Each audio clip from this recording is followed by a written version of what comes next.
j'ai vu sur les cartes du rapport de l'AIEA que entre gerboise rouge et gerboise verte, il y a des cuves où ils ont fait des expériences sous critique.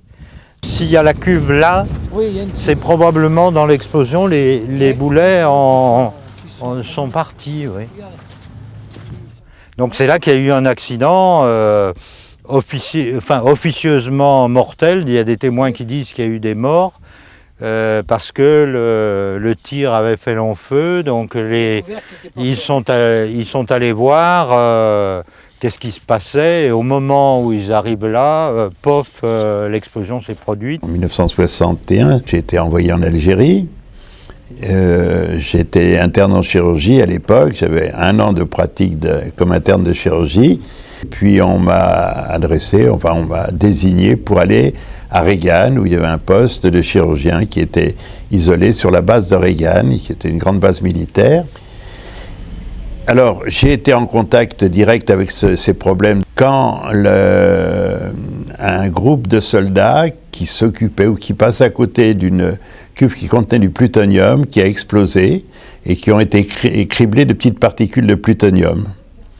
Ils étaient 7 ou 8 dans mon souvenir et on me les a adressés. Alors à l'époque, il n'y avait qu'une petite notice que faire en cas de... Moi j'étais totalement inexpérimenté en matière de traitement de gens qui ont reçu des particules de plutonium. Il y en avait un qui en avait dans les bourses, c'est-à-dire dans les testicules. Un d'entre eux avait une lésion grave à l'œil et d'autres avaient des particules sur le corps, dans différentes parties du corps. Et alors on a recherché ce qu'on pouvait faire dans une telle circonstance et on nous a dit il faut les raser, les passer à grande eau complètement et puis enlever avec un compteur Geiger, ce qu'on avait, les particules de plutonium. On avait d'ailleurs très peu d'équipement, on avait un compteur Geiger, on n'avait pas de tenue spéciale, donc on a fait raser complètement les patients et l'eau devait être évacuée dans les eaux d'évacuation normales de la base. Il y avait un hôpital sur la base de Regan.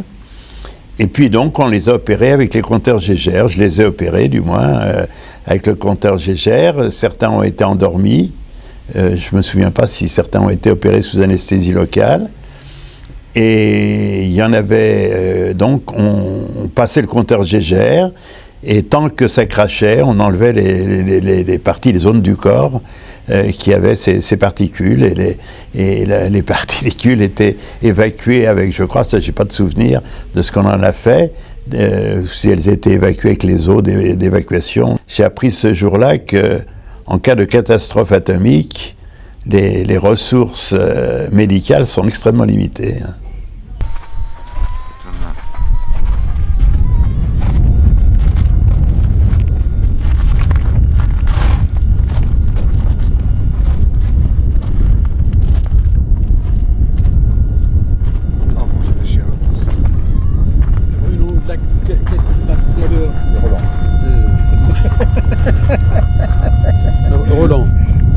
Qu'est-ce qui se passe là tout à l'heure?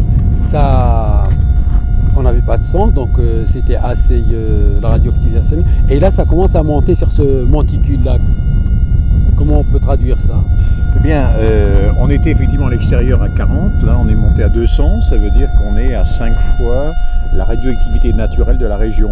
Ce qui veut dire que sous ce monticule-là, je ne sais pas ce qu'il y a exactement, mais il y a de la radioactivité, pas des niveaux importants, mais ça montre clairement qu'il y a quelque chose qui a été enfoui à cet endroit-là, qui présente une certaine radioactivité. Je ne sais pas à quelle profondeur, je ne sais pas quelle activité, mais il y a bien quelque chose ici.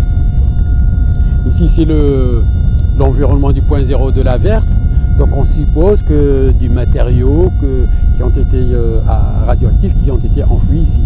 Je pense que ce sont des matériaux radioactifs qui ont servi effectivement lors de l'essai nucléaire qui a eu lieu juste à côté, mais je ne sais pas quelle est la nature de ces matériaux, si c'est des ferrailles contaminées, si c'est du sable contaminé qui a été enfoui à cet endroit-là, on ne peut pas le dire à partir de là.